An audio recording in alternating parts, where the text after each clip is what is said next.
wallahi tallahi kudin jiragen da malamai suka hau suka tafi, 'yan Sokoto, 'yan Abuja, 'yan Kano, wallahi bashi suka yi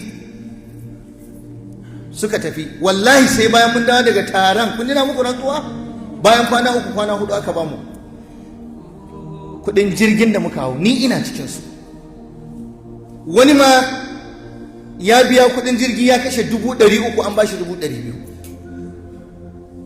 Ya yi korafi aka ce kai haƙuri.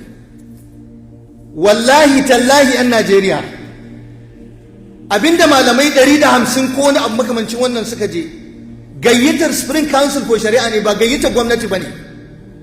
Muna da wata ƙungiya Spring Council for Shari'a da take haɗa kan malamai ga baki ɗaya idan masifa ta tunkaro musulmi a Najeriya. Kun san me aka je yi? Magana ne akan LGBTQ. Wannan magana ta saka hannu da aka yi akan takarda da za ta halatta auren jinsi, auren mace ta auri mace, namiji ya auri namiji. Kwana 3 malamai suka yi suna ta debating. Muka ɗebo 'yan boko a cikinmu da lauyoyi a cikin malamai da masana constitution da waye aka karance wannan. Aka ce kowa ya zo a yi research a faɗi me za a gaya gwamnati. Wallahi tallahi lokacin da muka je, abinci idan za a bamu muna mitin ɗin nan layi ake samu. Ku faɗa ku gaya wa kowa layi. Duk manyan malaman da kake gani layi suke bi, ana bamu abinci a roba. Saboda mun san aikin musulunci muka je. Ana bamu shinkafa, ni kam na je neman tuwo ma aka ce malam tuwo ya ƙare. Na ce ni tuwo nake so, aka ce babu. Haka na harkunan karbi shinkafar, misali na baka. Layi suke bi a karɓi abinci na rana da na dare. Wani lokaci ana cikin mitin din sai dai kai wa dan agaji magana, rubuta suna na, karɓo mu abinci. Hotel din da aka sauke mu, hotel din Ajuji ne. Ku je ku tambaya Abuja ina ne Ajuji. Yana cikin manya-manyan hotel. Inda za su ba da naira miliyan 16, to sai a je mu a wannan hotel din. Me ya kai mu magana akan a kwatar wa musulmi yanci daga hannun gwamnati?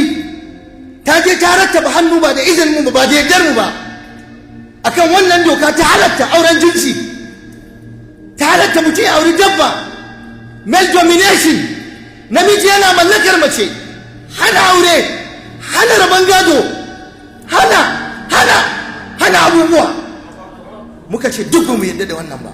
Magana kai human rights, malaman da suka karanta law a cikin suka tashi suka yi turanci, suka gaya wa ministocin nan, suka gaya wa wakilan gwamnati cewa wannan dokar bata dace da mu a Najeriya ba, mu yadda ba. Wallahi tallahi taron da ya kai mu kenan, sai aka ci rashin sa'a.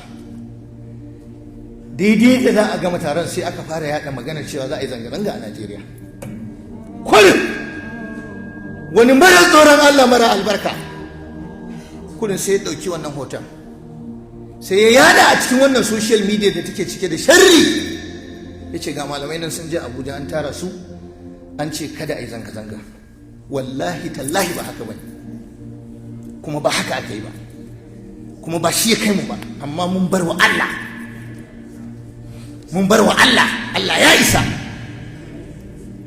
Kuma idan akwai wani jami'in gwamnati ko minista, tun daga shugaban ƙasa Bola Ahmad Tinubu har zuwa kansila, da ya san cewa ya kira malaman nan mutum 100 da wani abu, ya kira shi Abuja ne don ya ce masa kar ya zanga-zanga, ya fito ya karyata ni gobe ko yau. Wallahi tallahi kudin nan da aka ce an ba malamai miliyan 16, wallahi babu su, ƙarya ce.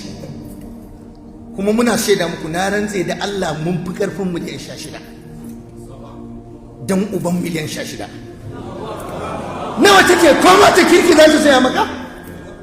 Gidan arziki miliyan 6 za ta saya maka? Yanzu mutuncin mu bai wuce miliyan 16 ba. Kuma waɗannan marawatan 'yan siyasa, waye zai dauke na kuɗin ya baka? Waye a cikinsu?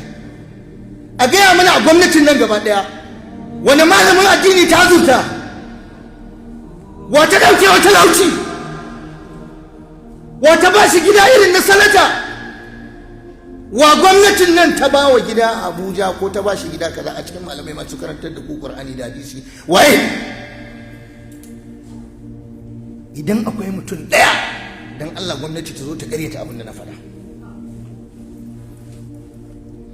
Galibin malaman nan wasu wallahi motar hawa ta kirki ba su da shi, amma kana iya zaben sanata ko kansila ko dan majalisa, ka san bai da komai, yazo yana hawa ne motar miliyan kaza, shi bai laifi ba.